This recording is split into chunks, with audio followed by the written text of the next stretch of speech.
Gros plan sur cette entreprise vauclusienne championne européenne de l'illumination, ça tombe bien, c'est plutôt de saison. La folie Star Wars est de retour, les fans étaient là, certains en costume ce matin, au cinéma de plan de campagne. Et puis Glenn Viel, le chef de Lustau de Baumanière, nous livre quelques secrets de sa cuisine étoilée.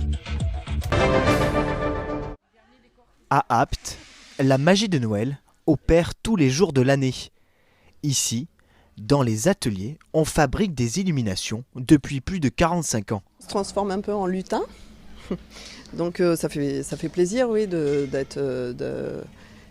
participer au côté magique. Blacher Illumination est devenu en quelques décennies le leader européen de l'illumination. 65% des communes en France font appel à l'entreprise familiale. On a étendu notre savoir-faire à l'étranger. Aujourd'hui, on fait à peu près 50% de notre chiffre d'affaires à l'international.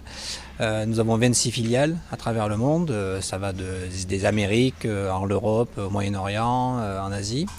Et aujourd'hui, donc c'est la fin de la saison. On a livré tous nos décors, on a installé, tout fonctionne, tout brille, tout est en place. Et on commence déjà à travailler sur la saison prochaine. Dans ce showroom, destiné aux professionnels, la marque met en avant son tout nouveau processus de fabrication. Ces décors étaient auparavant fabriqués entièrement en aluminium. Après 3 ans de recherche, Blacher Illumination utilise désormais, via des imprimantes 3D, une matière bioplastique biodégradable. Aujourd'hui, toutes les techniques que nous recherchons, que nous utiliserons dans le futur et maintenant, sont des techniques qui vont être éco-responsables. Donc là, le bioplastique est utilisé, c'est un biosourcé, donc garanti sans OGM, c'est à base de canne à sucre.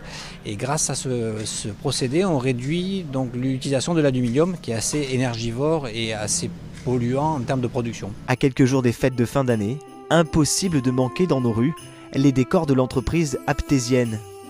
Un savoir-faire vauclusien pour illuminer notre âme d'enfant.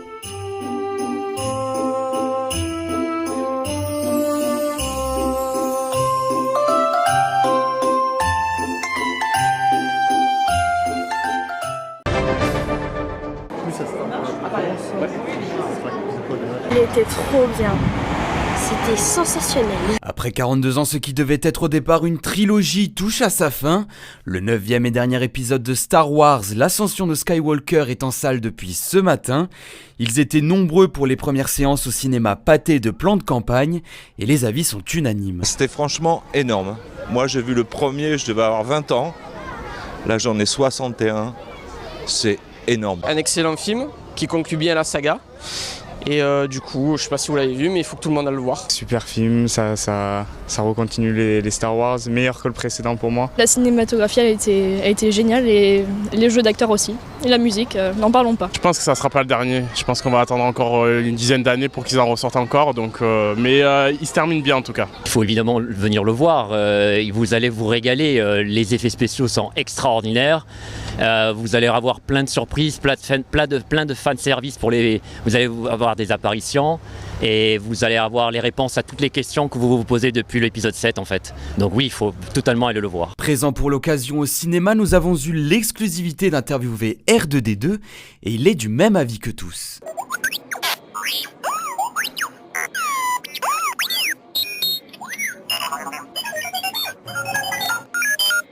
Alors si après tout ça vous hésitez encore à vous rendre au cinéma, nous avons trouvé le meilleur argument. Il faut voir le dernier sable laser que Réel va inventer, qu'elle va en inventer un tout nouveau, d'une autre couleur. Il est le chef cuisinier de Lustau de Baumanière depuis 2015. Glenn Viel a tout de suite été séduit par l'âme de cette maison. Aujourd'hui, il propose une cuisine moderne mais aussi naturelle. Dans ses plats, le produit est toujours mis à l'honneur. Quand je suis arrivé à Baumanière, c'était déjà, je crois, une maison qui allait dans ce sens-là.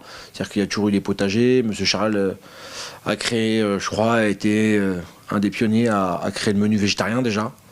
Il y a 40 ans, près de 40 ans, donc c'est quand même... Sauf qu'à l'époque, peut-être on avait moins de facilité à pouvoir le dire ou à pouvoir le véhiculer.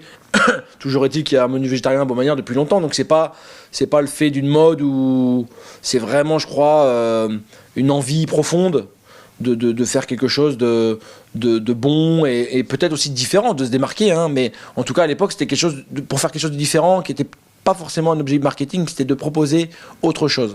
Moi, ce qui me plaît, c'est le lieu, c'est cette espèce de lieu authentique Et je dis toujours parfait dans l'imparfait. Et moi, ce qui me plaît dans une cuisine, c'est aussi des fois qu'elle puisse être touchante par sa fragilité. Par exemple, moi, je pense qu'il faut un peu sortir du sous-vide, par exemple. Je pense qu'il faut accepter qu'un cuisinier puisse rater une cuisson. Ça fait partie du... Ça prouve que derrière, il n'y a pas de la mécanique, il y a de l'humain.